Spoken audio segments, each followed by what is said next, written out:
చాలా ఇబ్బందిగా ఫీల్ అవుతున్నట్టున్నారు. ఎప్పుడైపోతాయా, ఎప్పుడు డ్యాన్స్ వేద్దామనా.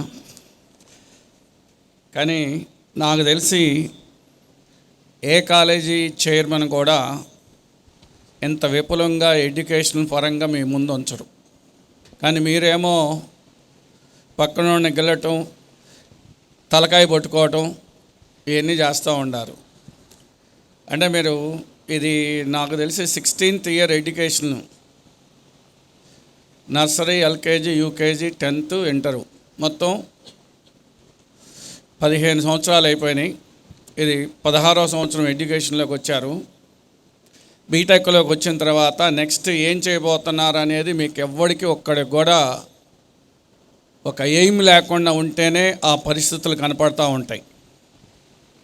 ఏం చేయాలి, ఎటువైపు వెళ్తుంది అనేది ఇంత విపులంగా మీకు చైర్మన్ గారు చెప్పిన తర్వాత ఒక్కడు కూడా నేను గమనిస్తానే ఉన్న పిల్లలందరినీ ఏదో సోది చెప్తున్నట్టు తలకాయలు కొట్టుకుంటారేంట్రా పనికిమాలిన వాళ్ళారా. మీ ముందు మీకు లేని అయినా ఆయన తీసుకొచ్చి చూపిస్తున్నాడు, ఒక విజన్ చూపిస్తున్నాడు. ఇప్పుడు ఎటు వెళ్తుంది, మీరు ఏ వైపు టర్న్ అవ్వాలనేది మీకు చెప్తూ ఉండారు. ఓకే, అందరూ దాన్ని విని ఇన్స్పైర్ అవుతారు అనుకోవట్లేదు, కానీ కొంతమంది అయినా ఇన్స్పైర్ అవుతారు, కొంతమంది అయినా మార్చుకుంటారు అని అనుకుంటా ఉన్నా. సార్ ఎడ్యుకేషన్ పరంగా చెప్పారు, నేను కూడా 1 పాయింట్ 2 పాయింట్లు చెప్పేసి నేను కూడా ముగించి వెళ్ళిపోతాం. ఏదైనా సరే మీరు ఎంత చదువుకున్నా, మీరు ఏం చేసినా, మీరు ఉన్నత స్థానానికి రావాలంటే ప్రధానంగా మీకు తెలిసిన విషయాలు ఇంకొకసారి చెప్పి కూర్చుంటాం. ప్రధానంగా నేను చెప్పేది ఏంటంటే, మీకు ఎక్కడ లాస్ వస్తుంది, ఎక్కువ టైం ఎక్కడ వేస్ట్ అవుతుంది, ఎక్కడ మీరు దారి తప్పుతున్నారనే 1-2 పాయింట్స్ మీదే నేను మీకు కొంచెం మాట్లాడి వెళ్ళిపోతాం. ఒకటి ముఖ్యంగా చెప్పాలంటే, మీరు ఆలోచించండి. ఇళ్ళ దగ్గర ఫోన్ పెట్టుకొని రీల్స్ చూసుకుంటా మీరు ఎంత టైం వరకు నైట్ మేల్కొని ఉంటున్నారు? 2, 2, 3, 4 నాకు తెలుసు. అది ఇంట్లో వాళ్ళు ఏదైనా అరిశారనుకోండి, ఫుల్గా దుప్పటి కప్పుకొని లోపల పెట్టుకుంటూ చూస్తూ ఉంటారు, టైం వేస్ట్ చేసుకుంటూ ఉన్నారు. అందుకనే ఈ మధ్య సింధు మనకి ఒలింపిక్లో గోల్డ్ మెడల్ కొట్టినప్పుడు, అది గోల్డ్ మెడల్ కాదు, సిల్వర్ మెడల్ వచ్చినప్పుడు ఇంటర్వ్యూ ఇచ్చినప్పుడు నేను విన్నా. అమ్మాయి ఏం చెప్పిందంటే, ఒలింపిక్ పోవడానికి 3 months బిఫోరు నేను ఫోన్ స్విచ్ చేసి ఆఫ్ చేసేసి లోపల పడేశానండి, ఒలింపిక్స్ అయిపోయిన తర్వాతే ఫోన్ పట్టుకున్నానని చెప్పింది. అంటే ఎంత డిస్టర్బ్ చేస్తుందో అర్థమవుతుంది. కానీ ఈ వేస్ట్ అనే దాంతో పాటు దానివల్ల ఉపయోగాలు కూడా చాలా ఉన్నాయి. ఫోన్ గుండా ఉన్న టెక్నాలజీ గుండా కూడా చాలా ఉపయోగాలు ఉన్నాయి. నేనే ఉన్నా, నాకు క్లాస్ ఇచ్చారు, దాంట్లో ఫిబొనాసీ మెథడ్ అని ఒకటి వచ్చింది, చెప్పాలి. నేను చదువుకునేటప్పుడు నాకు చెప్పలేదు. ఇంతకుముందు నాకున్న 30-40 సంవత్సరాల ఎక్స్పీరియన్స్లో ఏ రోజు అది ఆ లెసన్ చెప్పలేదు. లిమిటెడ్ మెంబర్స్ కాబట్టి బుక్స్ రెఫరెన్స్ లేవు. చూశాను, బుక్స్లో రెఫరెన్స్ చూశాను, కొంత ఐడియా వచ్చింది. యూట్యూబ్లో పోయి ఫిబొనాసీ మెథడ్ అని కొట్టంగానే 4-5 వరుసగా లెక్చరర్ వచ్చింది. ఫస్ట్ చూశాను, ఓహో చాలా బాగుంది అనుకున్నా. ఏమన్నా ఇంకా బెటర్గా ఉంటుంది అని చెప్పి ఇంకోటి పెట్టా. ఇంకొక లెక్చరర్ పెడితే ఈయన చెప్పిన మెథడ్కి కాంట్రరీగా ఇంకోటి చెప్పాడు, క్వైట్ ఆపోజిట్లో చెప్పాడు. ఉన్నదంతా ఒక్కసారి గిర్రం తిరిగింది. ఆ విధంగా 4 మోడల్స్, 4 లెక్చర్స్ విన్నా. టెక్స్ట్ బుక్ రెఫర్ చేశా, దాని మీద మొత్తం గ్రిప్ వచ్చింది. ఏ మోడల్ చెప్పాలో, ఏది కరెక్టో ఇప్పుడు నాకున్న ఎక్స్పీరియన్స్లో జడ్జ్ చేయగలిగి మీకు బెటర్గా ఉండే విధంగా నేను చెప్పగలుగుతా. అందువల్ల ఏంటంటే, ఒకటి ఫోను మిమ్మల్ని డిస్టర్బ్ చేయగలదు, బెటర్ వేలో తీసుకోగలగలదు. అందువల్ల ఏంటంటే బెటర్గా ఏవైతే ఉన్నాయో అవే ఫాలో అవ్వండి. Number 2, friendship. అందరికీ ఫ్రెండ్స్ ఉంటారు. నాకు తెలిసి నేను డిగ్రీ క్లాసులు చెప్పేటప్పుడు ఒక క్లాసులో 10 మంది స్టూడెంట్స్ ఒక గ్రూప్గా ఉండేవాళ్ళు. నేను జేకేసీలో చేసేటప్పుడు సినిమా పోయినా 10 మంది కలిసి వెళ్తారు, ఏదైనా గేమ్కి పోయినా 10 మంది కలిసి వెళ్తారు, ఏదైనా టూర్కి వెళ్ళినా 10 మంది కలిసి వెళ్ళేవాళ్ళు. అంత ఇదిగా ఉండేవాళ్ళు. ఆ 10 మంది అట్టానే ఈరోజు కూడా రిలేషన్ మెయింటైన్ చేస్తూ ఉన్నారు. ఆ 10 మందిలో ఫస్ట్ 2 యూఎస్ వెళ్ళారు. చిన్నగా 4-5 సంవత్సరాల మిగతా 8 మందిని కూడా యూఎస్ఏ తీసుకెళ్ళారు. ఇప్పుడు మొత్తం ఆల్మోస్ట్ ఆల్ అక్కడే ఉన్నారు. అది ఒక రకమైన ఫ్రెండ్షిప్. ఇంకొక ఫ్రెండ్షిప్ ఉంటుంది. ఒక వెధవ ఉన్నాడు అనుకోండి గ్రూప్లో, వాడు గుండా గ్రూప్ మొత్తం కొలాప్స్ అయిపోతారు. అందువల్ల ఏంటంటే ఫ్రెండ్షిప్ మనం పోయేటప్పుడు అవతల వ్యక్తి మనల్ని బాగు చేస్తాడా లేకపోతే దిగదారుస్తాడా అని కూడా ఆలోచించుకోవాలి. అందువల్ల ఏంటంటే ఇప్పుడు ఈ ఏజ్లో చేసేటప్పుడు మీకేం తెలియవు. ఇప్పుడు ఏదైనా చిన్న మిస్టేక్ జరిగినా సరే లైఫ్ లాంగ్ బాధపడాల్సి వస్తుంది. అమ్మాయిలు అబ్బాయిలు ఉన్నారు, ఏమాత్రం గీత దాటినా ఈరోజు ఏమనిపించదు, రేపు లైఫ్లో మ్యారేజ్ వెళ్ళిపోతారు. మీరు అనుకుని ఏమి జరగవు. లైఫ్లో మ్యారేజ్ అయిపోతారు. ఈడెవడని కలిసి మీ హస్బెండ్ని కలిసారనుకోండి, ఏదో ఒకటి వాగుతాడు, ఆయన మిమ్మల్ని నరకం చూపిస్తాడు మీకు.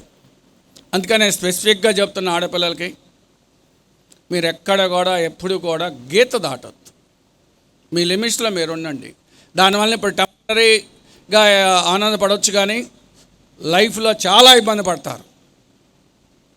తర్వాత పోతే డిసిప్లిన్. నాకు తెలిసి ఈ కాలేజీలో ఉండే పిల్లల యొక్క పేరెంట్స్ శేఖర్ గారికి 90% స్టూడెంట్స్ పేరెంట్స్ రుణపడి ఉంటారు.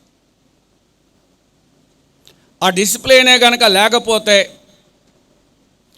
మీరు చాలామంది గాడి తప్పి బయటికి వెళ్ళిపోతారు.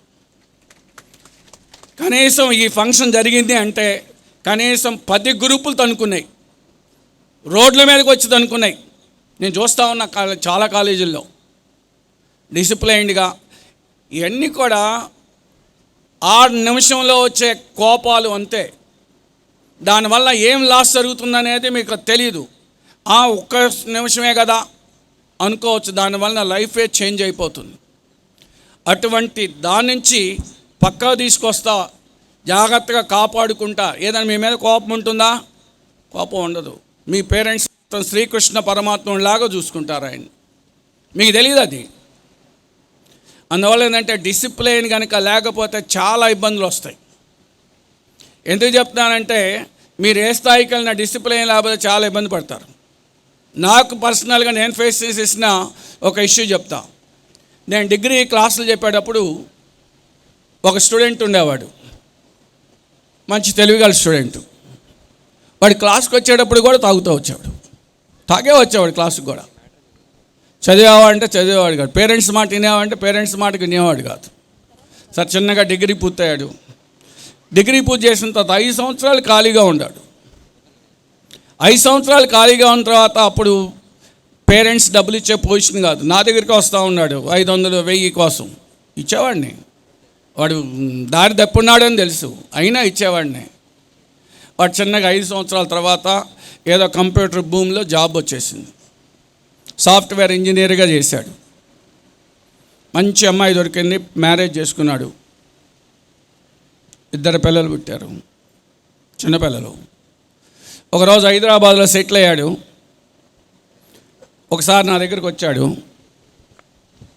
సార్ నేను బాగా సెటిల్ అయ్యాను సార్ అని చెప్పాడు. మంచిదే కదమ్మా అన్న. అన్నీ పోయినాయి, అలవాట్లన్నీ పోయినాయి, బాగున్నావా అంటే బాగానే ఉన్నాను సార్ అన్నాడు. బాగున్నాను సార్, హైదరాబాద్లో ఒక ఫ్లాట్ కొనుక్కున్నాను, ఊళ్ళో గుంటూరు పక్కనే ఊరు కూడా రెడ్డిపాలెమో ఏదో ఉంది, 10 ఎకరాల పొలం కొన్నాను సార్ ఈ మధ్య. మిసెస్ బాగుంటుంది నాతోటి, బాగా హ్యాపీగా ఉన్నాం అన్నాడు. ఒక 2 నెలల తర్వాత సడన్గా పేపర్లో చూస్తే సూసైడ్ చేసుకున్నాడు. డిసిప్లిన్ లేకపోవడమే కారణం. పాత అలవాట్లన్నీ వచ్చేసినాయి. దాంతో అంటే మీరు ఎంత ఎదిగినా ఎదగాలన్నా సరే మీరు డిసిప్లిన్ అనేది ముఖ్యం. అది మీకు తెలీదు.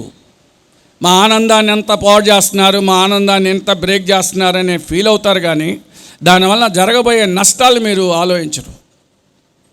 అందువల్ల ఏంటంటే ఖచ్చితంగా మీ ఎంత వాటికి ఏ లిమిట్స్లో ఉండాలో అదే లిమిట్స్లో మీరు ఉండాలి. ఆ లిమిట్స్ దాటొద్దు, ఆడపిల్లలైనా మగపిల్లలైనా. రెండోది ఇంకొక విషయం, మీ పేరెంట్స్ ఒక్కసారి ఆలోచించుకోండి. చిన్నప్పటి నుంచి ఎంత ప్రేమతోటి, ఎంత చిన్న నొప్పి వచ్చినా వాళ్ళు ఫీల్ అవుతా చాలా ఆప్యాయంగా పెంచుకుంటూ వచ్చారు ఇప్పటివరకు మిమ్మల్ని.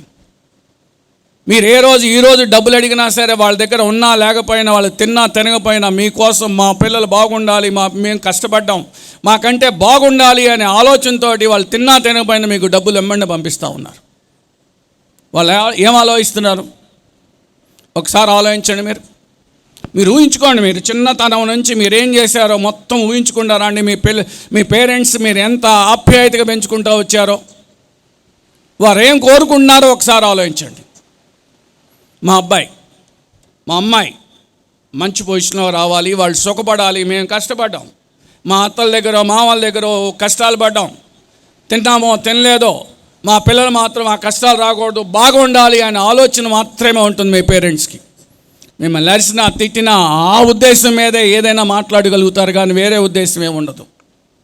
ఆ ఆలోచన ఒక్కసారి మీరు గుర్తు తెచ్చుకోండి. మీరు బీటెక్ వచ్చారు, దీని తర్వాత నెక్స్ట్ ఏంటి, ఏం చేయబోతున్నారు? మళ్ళీ ఇంకో డిగ్రీ చదవబోతున్నారా? 90% స్టూడెంట్స్ నెక్స్ట్ హైయర్ ఎడ్యుకేషన్కి ఎవరు పోరు. ఏం చేయబోతున్నారు? ఖచ్చితంగా మీ కాళ్ళ మీద మీరు నిలబడే స్థాయికి మీరు రావాలి, మీరు సంపాదించే పొజిషన్లోకి రావాలి, మీరు ఇంకొక నలుగురికి ఉద్యోగాలు ఇచ్చే స్థాయికి రావాలి. సాఫ్ట్వేర్ ఇంజనీర్ అవుతారా, ఒక ఇండస్ట్రీలో అవుతారా, లేదా ఒక సర్పంచ్ అవుతారా, ఒక ఎమ్మెల్యే అవుతారా, ఏదో ఒక డెసిషన్ తీసుకోండి. ఖచ్చితంగా దానికి ఒక ప్రణాళిక వేసుకోండి. ఆ ప్రణాళికబద్ధంగా కష్టపడ్డారనుకోండి, ఖచ్చితంగా మీరు అనుకున్న గోల్కి దగ్గరికి వెళ్ళిపోతారు.